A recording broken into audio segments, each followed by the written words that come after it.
ఈ బట్టలు పెడితే వేసుకొని పోతే మనమే దరిద్రం అనుభవించాల్సి వస్తమ్మా. ఏమనుకోవద్దు, హీరోయిన్లు అందరూ మీరు అనుకున్నా నాకు పోయేది లేదు, లాగి పీకుతాం మనం, అది వేరే విషయం. కానీ మీ అందం చీరలోనో మీ అందం నిండుగా కప్పుకునే బట్టల్లోనే ఉంటుంది తప్పితే కనపడే దాంట్లో ఏముండదమ్మా.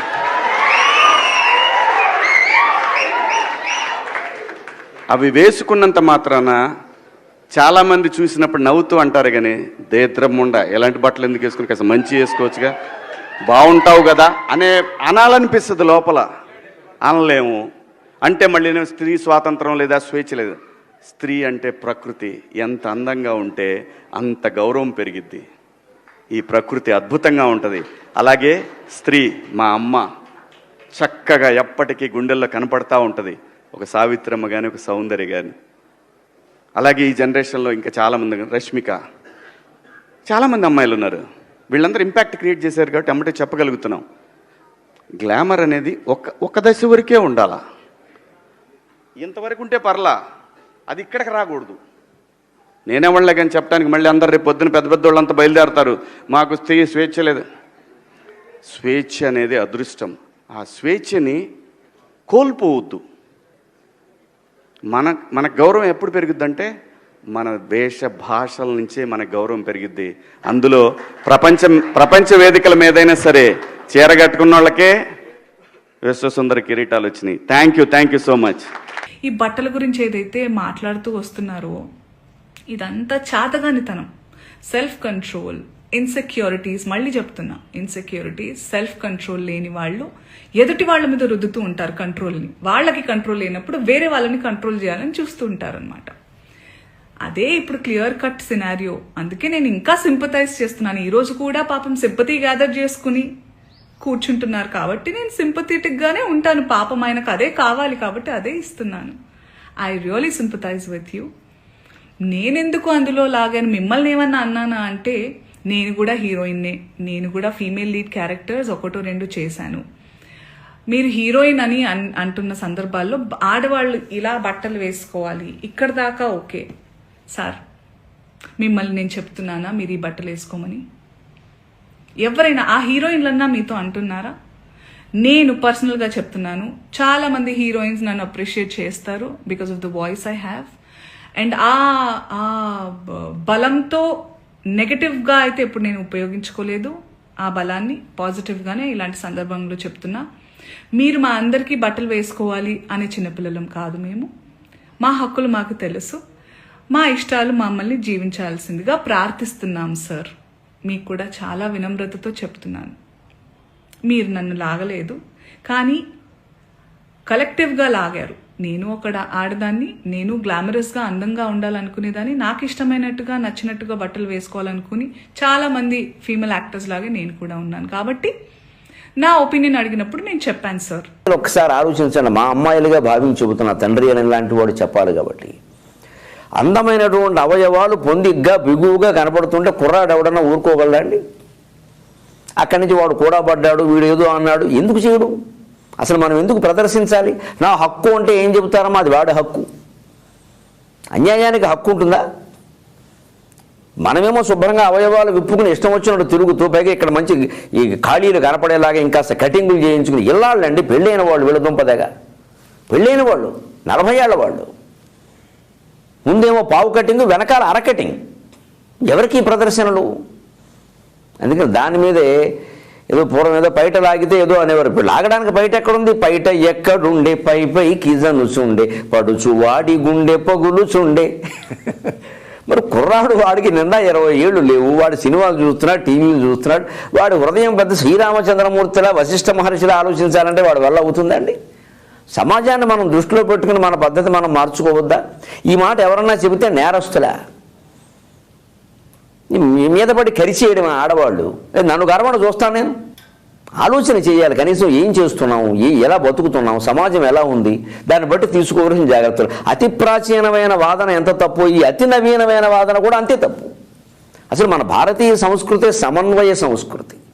మంచి చెడ్డ ఏమిటో గీత గీసి విచక్షణ చేసి తెలుసుకోవాలి మనం. ఒక చిన్న గీత ఉంటుందని, చాలా స్వల్పమైన రేఖ లాంటిది, శృంగారానికి అశ్లీలానికి మధ్యలో. ఆ గీత చెరిగిపోతే అశ్లీలం అయిపోతుంది. గీత ఉండాలి కదని ఇక్కడ బండ పెద్ద చైనా గోడ ఒకటి కట్టేసి శృంగారం మాట్లాడద్దంలో అంతకంటే మూర్ఖత్వం. అది మాట్లాడాలి, తప్పదు.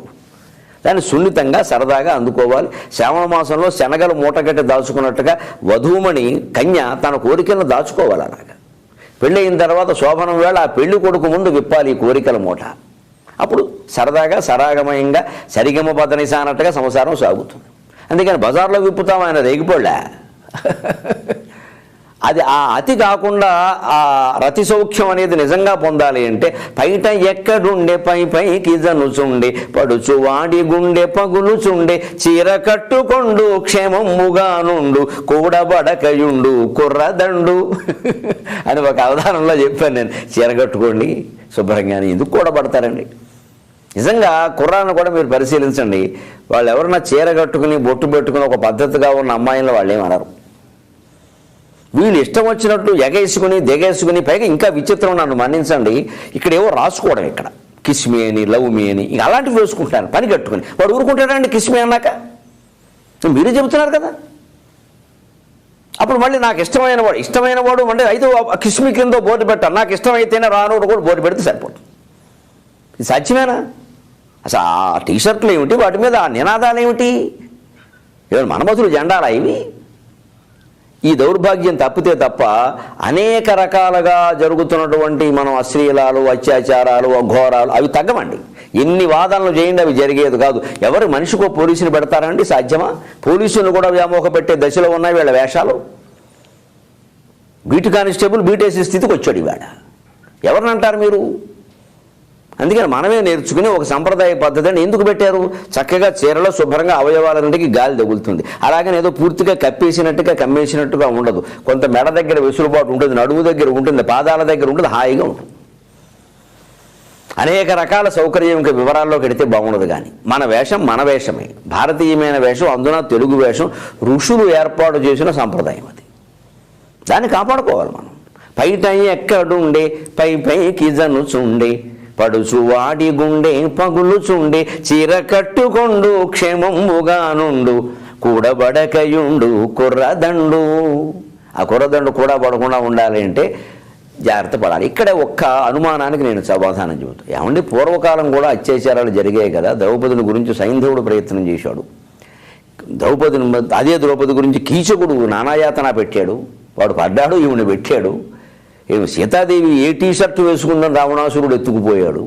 మరి ఇవన్నీ ఉన్నాయి కదా. నిజమే, ఎంతమంది ఉన్నారు గమనించండి. ఆ కాలంలో ఎంతమంది ఉన్నారు? ఇవాళ ఎన్ని వార్తలు వస్తున్నాయి? రోజు జిల్లా అనుబంధం మీరు ఏ పత్రిక తిరగేయండి, రెండు ఖాయం. ఈ మధ్యకాలంలో ఆడపిల్లల వస్త్రధారణ మీద చాలా మంది కామెంట్స్ చేస్తారు. ఓపెన్ గా మాట్లాడాలంటే ఈ మధ్యకాలంలో శివాజీ మాట్లాడాడు. Shivaji is not my target. ఒకవేళ అతను ఎవరన్నా సరే శివాజీ నా టార్గెట్ అనుకుంటే అది మీ ఇష్టం. కానీ అతను పండితుడు కానించి పామరుడు దాకా ప్రతి ఒక్కడు ఆడపిల్ల ఎలా ఉండాలో మాట్లాడతారు. ఫస్ట్ పాయింట్, దీన్ని మోరల్ పోలీసింగ్ అంటారు. ఇది ఎగెనెస్ట్ కాన్స్టిట్యూషన్. అలా అని చెప్పి సాంప్రదాయాలు వదలమని చెప్పలా. మీరు సాంప్రదాయాలు ఫాలో అవ్వండి, రిచువల్స్ ఫాలో అవ్వండి, మీ గౌరవనీయమైన మీ మతాల్ని ఫాలో అవ్వండి. కానీ స్వేచ్ఛ, డ్రెస్ అనేది ఒక వ్యక్తిగత స్వేచ్ఛ. ఒక ఆడపిల్ల ఎలా కనపడాలి, అందంగా కనపడాలి అనుకోవటం తప్పులేదు. అది అమ్మాయి యొక్క వ్యక్తిగత విషయం.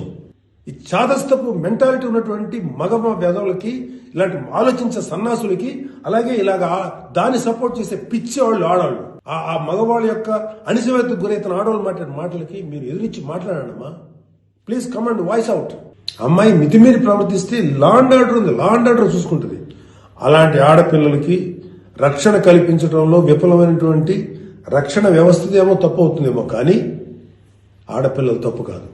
ఇది చెప్తున్నాను. ఇలాగ ఎవడైతే సమాజంలో ఆడపిల్లలు ఇలా ఉండాలని చెప్పారో వాళ్ళకి చెప్పు తీసుకొట్టేలాగా మీరు సమాధానం చెప్పకపోతే, ఇప్పటికైనా మీరు వాయిస్ అవుట్ చేయకపోతే మిమ్మల్ని మీరే నష్టపరుచున్నట్టమ్మా. ఇవాళ నేను వచ్చి మాట్లాడుతున్నా కదా, ఒక మీ తోటి తండ్రి అనుకోండి, తమ్ముడు అనుకోండి, అన్న అనుకోండి, ఏదో అనుకున్నాను మాట్లాడుతున్నా. మీరు ఇప్పటికైనా మీరు బయటకు వచ్చి మాట్లాడండి. ఒక ఆడది తన భర్త దగ్గర కాకుండా ఇంకో మగాడికి తన అమ్మతనాన్ని చూపిస్తుంది అంటే తనకి పుట్టిన బిడ్డకి పాలు ఇవ్వడం కోసం మాత్రమే చూపిస్తుంది. దానికోసమే కదా దేవుడు మనకిచ్చాడు. ఊరి మగాళ్ళందరికీ చూపించడానికి కాదు కదా. నీ మొగుడికి చూపించుకో, నువ్వు అమ్మవి కాబట్టి నీ బిడ్డకు చూపించుకో. ఊరి మగాళ్ళందరికీ చూపించాల్సిన పని లేదు. ఏమైనా అంటే స్వేచ్ఛ లేదు, స్వేచ్ఛ లేదు, స్వేచ్ఛ లేదు. దేనికి కావాలి నీకు స్వేచ్ఛ? దాచుకోవాల్సిన బాడీని బయటకు చూపించడానికి నీకు స్వేచ్ఛ కావాలా? స్వేచ్ఛ కావాలంటే ఇప్పుడు నీ ఇంట్లో పేరెంట్సో లేదంటే నీ సొసైటీయో నువ్వు బయటకు వెళ్లి చదువుకోవడానికి అవకాశం ఇవ్వకపోతే అప్పుడు ఫైట్ చేయి స్వేచ్ఛ కావాలని. లేదు నువ్వు జాబ్ చేయడానికి స్వేచ్ఛ ఇవ్వకపోతే అప్పుడు చేయి స్వేచ్ఛ కావాలని. నిన్ను మాట్లాడనివ్వకపోతే అప్పుడు చెయ్యు స్వేచ్ఛ కావాలని. నిన్ను మనిషిగా చూడకపోతే అప్పుడు చెయ్యి ఫైట్ స్వేచ్ఛ కావాలని. అంతేగాని దాచుకోవాల్సిన బాడీ పార్ట్స్ ని ఊరందరికీ చూపించనివ్వట్లేదని చెప్పి స్వేచ్ఛ ఇవ్వట్లేదు, సమానత్వం ఇవ్వట్లేదు అంటే జనాలు చెప్పుతో కొట్టినట్లే సమాధానం చెప్తారు. మీరు అనుకోవచ్చు మాకు డబ్బులు వస్తున్నాయి కదా, మాకు ఇంతమంది ఫాలోవర్స్, మా అకౌంట్స్ కి మిలియన్స్ లో ఫాలోవర్స్ ఉన్నారంటే అది ఏం చూసి వస్తున్నారో తెలుసా? మీరేదో గొప్పగా స్వేచ్ఛ సమానత్వం అని చెప్పి ఉద్యమాలు చేస్తున్నారని కాదు. మీరు స్వేచ్ఛ పేరుతో చేసే వెకిలి చేష్టలు ఉన్నాయి కదా, వాటిని చూడటానికి తెలివిలో ఉండి కూడా జనాల్ని, చిన్న చిన్న పిల్లల్ని మీ డ్రెస్సింగ్ తో తప్పుతో పట్టిస్తున్నప్పుడు మందు ఇంకోటి మాదక ద్రవ్యాలు అంటాం కదా, అవి వేసుకున్న వాళ్ళకి ఎలా ఉంటది చెప్పండి? ఇప్పుడు మీరు మత్తులో ఉండరు, మీరు తెలుగులోనే ఉంటారు. మీకే పద్ధతిగా బట్టలు వేసుకున్నామంటే కోపం వస్తుంటే 18 years తర్వాత పిల్లలు మగాళ్ళ అది మైండ్ సెట్ అని కాదు కానీ అది నేచర్ అండి, ప్రకృతి. అది ఆడదంటే ప్రకృతి అని శివాజీ గారు అన్నట్లు నేచురల్ గా జరిగే ప్రక్రియ. అమ్మాయి బాడీ పార్ట్స్ కనుక చూపిస్తే చూస్తాడు, ఏ మగాడైనా చూస్తాడు. ఎందుకంటే అది ఒక ప్రక్రియ, అది ఒక నేచర్. అలా అని చెప్పి వెళ్లి మీద పడిపోవడం కరెక్ట్ అని నేను చెప్పట్లా. బట్ ఇది నేచర్ కదా, దీన్ని ఎందుకు మీరు యాక్సెప్ట్ చేయరు? దీన్ని యాక్సెప్ట్ చేయకుండా నేచర్ కాని దాన్ని కృత్రిమంగా మీకు మీరు ఏర్పరచుకున్న ఇష్టాల కోసం నేచర్ ని తప్పుపడుతూ వాడెవడు చూడడానికి. ఎవరో ఒక ఆవిడ చెప్పారులేండి, మీ బీరువాల్లో బంగారాలు డబ్బులు ఉంటాయి, మీరు ఎందుకు తాళాలు వేస్తున్నారు? తాళాలు వేసుకుంటారు కదా సేఫ్టీగా ఉండాలని. మరి మీ బీరువాల్లో ఉండే డబ్బుకి బంగారానికి ఉన్న వాల్యూ మీ బాడీకి, మీ శరీర భాగాలకి లేదా? అంటే మీకు డబ్బు మీద ఉన్న వ్యామోహం, బంగారం మీద ఉన్న వ్యామోహం మీ శరీరం మీద లేదు. నలుగురు మగాలు మీ శరీరాన్ని చూస్తే మీకు ఏమొస్తుంది ఒక్కసారి చెప్పండి. దీనికి ఆన్సర్ మీరు చెప్పండి, ఏమొస్తుంది? మోడర్న్ గా ఉండమంటే ఎంత చిన్న బట్టలు వేసుకుంటే అంత మోడర్న్ గా ఉండడం కాదు, ఎంత చిన్న బట్టలు వేసుకుంటే అంత స్వేచ్ఛ అని కాదు. స్వేచ్ఛ అనే పదానికి అర్థం లేకుండా చేసేసారనమాట. స్వేచ్ఛ అనే పదానికి వీళ్ళు ఇస్తున్న మీనింగ్ ఏంటి అంటే బరి తెగింపు.